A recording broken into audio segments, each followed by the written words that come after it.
14வது சங்கீதத்திலே 3வது வசனத்தை வாசிப்போம். 14 என்ன சொல்லியிருக்கு? எல்லாரும் வழி விலகி ஏகமாய் கெட்டுப்போனார்கள், நன்மை செய்கிறவன் இல்லை, ஒருவனாகிலும் இல்லை. இதை பவுலடியாரும் ரோமர் 3 அதிகாரம் 6 அதிகாரத்துலலாம் எழுதிட்டார். என்ன சொல்லியிருக்காரு? எல்லாரும் வழி விலகி, யார் எல்லாரும்னா இந்த உலகத்தில் இருக்கிற அனைவரும் தான், இல்லையா? நன்மை செய்கிறவன் இல்லை, ஒருவனாகிலும் இல்லை. அப்படின்னா என்ன அர்த்தம்? இயற்கையாக நன்மை செய்கிறவன் யாரும் இல்லை. சங்கீதக்காரன் அதனால தானே சொன்னார், என் தாய் என்னை பாவத்தில் கற்பந்தரித்தாள். பிறக்கும்போதே பாவிகளாக தானே இருக்கும். ஒரு கேள்வியை அடிக்கடி கேட்டு பார்க்குறோம் நாம். பாவியாக இருக்கிறதுனால பாவம் செய்கிறோமா? பாவம் செய்கிறதுனால தான் பாவியாகிறோமா? இதெல்லாம் என்ன கேள்விங்க? கோழிக்கு முட்டை முதல்ல வந்துச்சா, கோழி முதல்ல வந்துச்சா? அந்த கேள்வியே இல்லை. பிறந்த அனைவரும் பாவிகள்தான். ஆனால் ஆண்டவருடைய கல்வாரியின் இரத்தத்தினாலே கழுவி சுத்திகரிக்கப்படும் போது அற்புதமான மாற்றம் வருகிறதல்லவா? அதை மறந்துடக்கூடாது. ஆம், என்னைக்கு நான் இயேசுநாதருடைய சிலுவையை நம்பி அந்த சிலுவையிலே எனக்காக அவர் மரித்தார் என்பதை நம்புகிறேனோ, அவருக்கு என்னை அர்ப்பணிக்கிறேனோ, அன்றைக்கு என்னுடைய வாழ்க்கை மாற்றப்படுகிறது. 15வது வயசில் கல்லூரி உயர்நிலை பள்ளியிலே படித்து கொண்டிருக்கும் போது எனக்கு இந்த நம்பிக்கை மட்டுமல்ல, அனுபவம் வந்ததுங்க.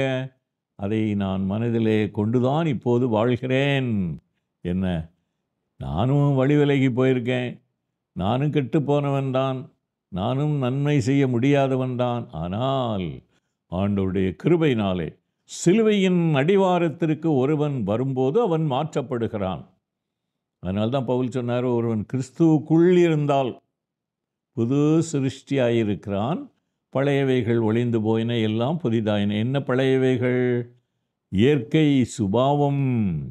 பிறக்கும்போதே பாவியாய் பிறந்தாலும் நம்ம வாழ்க்கையில் ஆண்டவர் நம்மை மாற்றுகின்றார். அது ஒரு அருமையான அனுபவம் தான், இல்லையா?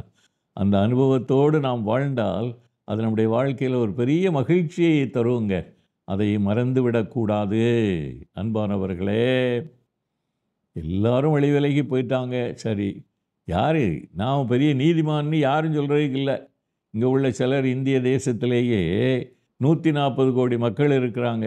நாங்கள்லாம் ஒன்றுமே பாவம்லாம் செய்யலை, தவறெல்லாம் செய்யலை, எங்களுக்கு இயேசுநாதர் வேண்டாம் அப்படின்னு சொன்னால் அது நியாயம் இல்லைல்ல. யாராக இருந்தால் நாங்கள் கிறிஸ்தவனாய் வாழுகிறவனோ, இந்துவாய் வாழுகிறவனோ, எந்த மதத்தினனோ சரி, பிறக்கும்போது பாவியாகத்தான் பிறந்தாங்க. அவங்க மாற்றப்படுவது இயேசு கிறிஸ்துவின் கல்வாரி சிலுவையின் அடிவாரத்திலே வரும்போது தான். அந்த அற்புதமான அனுபவத்தை நமது வாழ்க்கையிலே பெற்று மகிழ்வோடு நாம் வாழலாம், இல்லையா? அப்போது தான் என்ன பாடலாம் தெரியுமா? அந்த சங்கீதக்காரன் பாடின மாதிரி, என்னை என் ஆனந்தம், என்னை என் ஆனந்தம் சொல்லக்கூடாதே, மன்னன் கிறிஸ்து என் பாவத்தை எல்லாம் மன்னித்து விட்டாரே. பாவ மன்னிப்பை பெற்று நமது வாழ்க்கையிலே புதிய சிருஷ்டிகளாய் வாழ ஆண்டவர் நமக்கு உதவி செய்வார். ஜெபமனோமா? அன்பின் ஆண்டவரே, என்னுடைய வாழ்க்கையிலே சிலுவையின் அடிவாரத்திற்கு வந்து பாவ மன்னிப்பை பெற்று மகிழ்வோடு வாழ எனக்கு நீர் உதவி செய்யும். இயேசுவின் மூலம் ஜெபிக்கிறேன் பிதாவே, ஆமென்.